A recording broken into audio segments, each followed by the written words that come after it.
Turit, hahaha. Assalamualaikum warahmatullahi wabarakatuh. Kembali lagi bersama keluarga Warjo Warung Jomblo. Nah, di video kesempatan siang hari ini saya ingin membagikan tips bagaimana cara menghadapi persaingan yang sangat ketat ini ya pemirsa. Sebelum kita membahas ke pokok pembahasan, hari ini kita mau kedatangan sales dari produk Wings.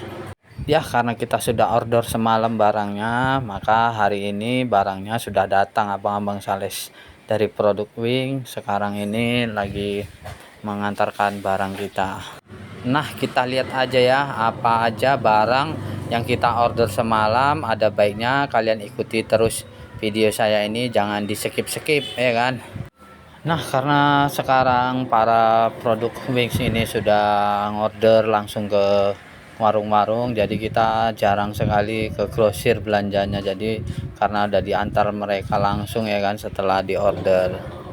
Sebelum kita lanjut ke video pokok pembahasan yang awal tadi, ada baiknya kalian dukung channel saya dulu dengan cara subscribe, like, dan juga komentarnya ya.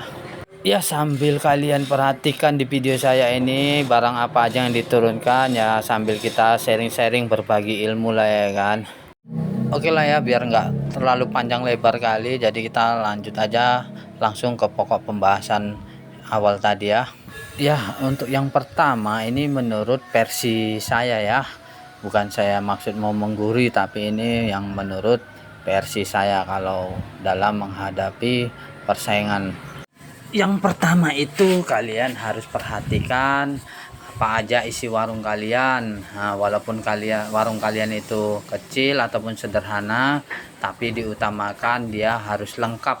Sikit-sikit itu harus ada gitu, yang terutama ini kalau saya seperti itu ya kan. Pokoknya jangan sampai pembeli itu kecewa ya kan, karena dia sudah berharap jauh-jauh datang ke warung kita, tahu-tahu yang dicari itu nggak ada. Itu kunci utama yang pertama ya kan. Kalaupun barang yang dicari belum ada di warung kita, itu segera kita catat. Nah, jadi besok bisa kita belanjakan gitu apa yang kurang kan gitu. Nah, untuk yang kedua, kita harus perhatikan cara kita dalam melayani pelanggan. Nah, bagaimana cara kita pelanggan itu supaya merasa nyaman dan nyaman untuk berbelanja di warung kita. Janganlah kita pasang muka yang cemberut ataupun merengut ya kan. Karena ini dampaknya bahaya sekali ketika pelanggan beli gitu kan, tahu-tahu mukanya kita ditengok udah nggak enak, pasti pelanggan itu nggak mau lagi datang ke tempat kita ya kan. Dan yang ketiga ya, kalian jangan bosan-bosan untuk mempromosikan barang dagangan kalian ya kan. Kalau saya ini ya, saya terus belak-belakan aja, saya promosiin terus, apalagi lewat media sosial. Nah, ini lebih gampang lagi caranya, jadi nggak usah malu-malu kalian untuk mempromosikan barang atau produk yang kalian jual. Dan yang keempat itu kalian harus perhatikan juga produk atau barang yang kalian jual itu yang kira-kira laku keras atau laris, itu yang di stok agak banyak. Kalau yang ibaratnya jarang-jarang orang beli, itu agak sikit-sikit aja, yang penting untuk ngelengkapi aja kira-kira yang jarang-jarang dibeli orang itu ya, diapakan juga, di stok juga, cuman ya sedikit aja. Tapi saran saya sih, mana yang laku keras terlebih dahulu, itu barang yang harus di stok banyak-banyak. Nah, ini yang terakhir lah ya, yang kelima lah ya kan, yang terakhir setelah ikhtiar kita semua usaha itu udah kita jalankan, yang terakhir ini yang itu doa ya kan, pastinya ya kan. Karena tanpa ikhtiar, tanpa doa itu saya rasa omong kosong ya kan teman-teman. Karena doa ini kita mohon meminta kepada yang maha kuasa agar yang maha pemberi rezeki itu menggerakkan hati para pelanggan gitu, para pelanggan yang ingin berbelanja di warung kita ya kan tentunya. Karena yang saya jalankan dengan 5 cara ini yang sederhana ini, mudah-mudahan insya Allah lah ya kan, mau saingan sebesar apapun, seberat apapun, kalau yang 5 cara ini saya terapkan, mudah-mudahan bisa untuk melepaskan ibaratnya persaingan yang ketat ini, bisalah untuk menjaga-jaga supaya usaha kita itu tetap berjalan lancar. Ya mungkin hanya inilah yang bisa saya bagi sekilas cara untuk menghadapi persaingan yang semakin ketat ini ya kan. Mungkin saudara-saudara sekalian yang di rumah yang mempunyai usaha, apabila punya usaha sama seperti saya ini ya monggo lah ya kan, langsung komentar aja atau berikan sarannya aja di kolom komentar. Mana tahu bukan saya maksud mengguruin ya kan, ini kan berdasarkan pengalaman aja, jadi kita supaya sama-sama belajar ya, monggo lah diberikan saran. Mana tahu ada yang mau menambahin. Kalau saya ini menurut versi saya seperti itu untuk melawan persaingan ini ya kan. Apalagi di daerah saya ini semua warung itu udah hampir semi grosir ya kan, banyak kali padat lah warungnya. Pokoknya persaingan itu sangat ngeri lah teman-teman ya. Alhamdulillah lah saya terapkan dengan cara saya yang seperti ini. Jadi kira-kira ada yang kosong itu barang langsung saya sisip terus. Apalagi macam ini kan belanja kita sudah langsung dari distributornya, langsung macam sales wings. Ini belanja segini kita juga habisnya sekitar 300 ribuan. Jadi boleh juga kita ngambil sedikit-sedikit sesuai kemampuan kita, nggak mesti kita itu harus ngambilnya harus banyak-banyak. Jadi itulah kemenangannya ya kan. Ya untuk waktu buka warung ataupun tutup warung saya tadi tidak kasih tahu, itu tinggal terserah selera kita aja ya, kita mau bukanya jam berapa atau tutupnya juga jam berapa, itu tinggal selera masing-masing. Karena itu nggak mungkin juga saya kasih tahu, ibaratnya itu tinggal hak kalian. Misalnya kalian mau tertib gitu buka warungnya jam 8 tutupnya jam 12 malam, pokoknya itu tinggal terserah. Kalau saya itu bebas sih ya kan, intinya ya jangan sering-sering tutup aja lah udah kayak gitu kalau punya usaha. Kalau sering-sering tutup ala auto ambles lah. Oke ya teman-teman, setelah panjang lebar tadi saya berbicara, ini saya lagi jemput paketan sendal. Ini saya bersama anak saya Lutfia Sipaun, dia yang di belakang untuk megangi kuninya. Saya suruh ambil videonya juga ya kan, supaya ada ada dokumentasinya gitu. Ini tadi paketnya dititipkan di toko Sanum ya kan teman-teman. Jadi saya sering itu dulu pas mobil toke belum sebesar kayak tronton, masih mobil-mobil kecil, dia langsung mengantar barang itu ke rumah. Cuma ini karena mobilnya besar, mau udah ganti makin maju usahanya, mobilnya tronton, jadi nggak bisa langsung ngantar ke rumah. Jadi barang saya itu dititipkan, karena kalau dia mau masuk ke ke warung saya itu mobilnya nggak muat langsung nyundul gapura, jadi dia nggak mau. Jadi udahlah dititipkan di tempatnya Sanum, jadi saya jemput barangnya di tokonya Sanum. Ya beginilah keseharian saya ya teman-teman. Selain jaga warung, ketika kita ada orderan barang ya kita bergerak untuk keluar. Entah nggak tahu kenapa ya hari ini tuh kayaknya jadwal saya padat banget ya kan. Yang jemput anak sekolah pokoknya ekstra lah hari ini ya. Udah gitu pun ya kan, satu hari ini tuh sales semua masuk pula ya teman-teman. Aduh, pokoknya kalau udah masuk sales ini semua kita tinggal bayar aja, pokoknya habis lah duitnya. Pokoknya ini kita udah sampai rumah, inilah kira-kira barang yang tadi saya bawa. Pokoknya satu hari ini kita full hanya belanja dari sales-sales, karena sales-sales semua bersamaan pula itu masuk ya teman-teman. Jadi kadang awak bingung aduh duitnya habis pula kadang pas untuk bayar rokok, bayar sales dari Wings. Nah, pokoknya kayak gitulah ya kan teman-teman. Kalau yang namanya jualan ini yang dipikir orang lawa ini duitnya banyak aja, padahal kalau habis belanja gini babar belas kadang nggak megang duit. Ya ini saya langsung bongkar aja lah, langsung mau saya cekin karena besok mau dibawa ke Marpoken ya kan. Nah, jadi kemenangannya berdagang ini ya teman-teman, mungkin ya Gusti Allah itu masuk menutup aib awak juga ya kan. Orang itu nggak percaya kalau awak itu nggak punya duit babar blas gitu, nggak percaya.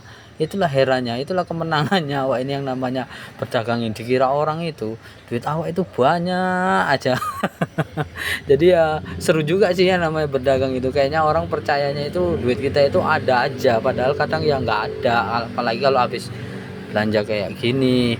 Ya udahlah, ambles lah, semua masuk lagi sales ya, babar blas lah. Tapi begitu pun ya kita syukurin aja lah ya kan. Mungkin di luar sana orang yang belum bisa berdagang pasti dalam hatinya pun kepingin juga lah bisa seperti kita kan gitu, bisa berdagang juga. Padahal ya modalnya ini ya lumayan, namanya jualan ini ya modalnya cukup lumayan juga, apalagi kalau jualan kita ini campur-campur seperti saya ini. Memang jualan saya ini banyak produk yang saya jual, walaupun sedikit-sedikit stoknya nggak banyak-banyak, tapi alhamdulillah bisa kita lengkapi lah gitu. Ya awal jualan dulu sih saya ya nggak kayak gini sih juga sih. Awal jualan dulu pertama kali saya cuman jualan jajan ya kan. Cuman karena semakin perkembangan zaman ini di kampung saya itu orang jualan itu tiba-tiba itu tumbuhnya itu kayak jamur. Waduh, hampir semua, hampir jarak-jarak satu rumah itu buka jualan. Hampir jarak dua rumah udah ada buka toko. Rata-rata semua warungnya modalnya besar-besar pula itu, ibaratnya udah hampir kayak semi-semi grosir. Jadi taktik saya itu untuk menanganinya ini ya kayak gitu, ya saya lengkapin aja lah warung saya ini supaya orang beli itu apa yang dicari ada kan gitu. Jadi ada kemenangan juga lah taktik seperti ini untuk menangkisnya. Jadi walaupun nggak mesti harus stok kita itu banyak-banyak, enggak, yang penting ada aja barang yang dicari orang, kayak gitu aja. Makanya saya ini saya lengkapilah pelan-pelan satu persatu barangnya. Alhamdulillah sudah hampir komplit juga lah ya kan.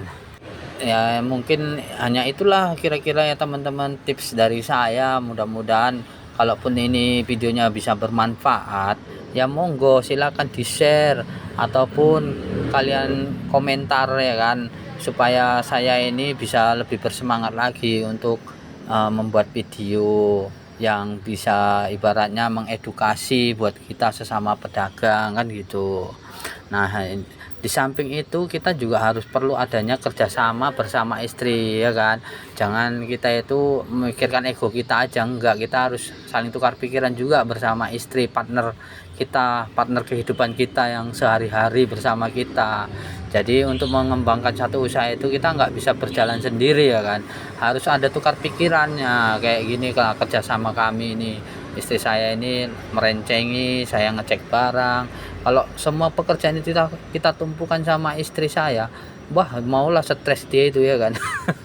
Makanya perlulah ada kerjasama, namanya berdagang ini, namanya kita mau maju ya seperti itu ya teman-teman ya.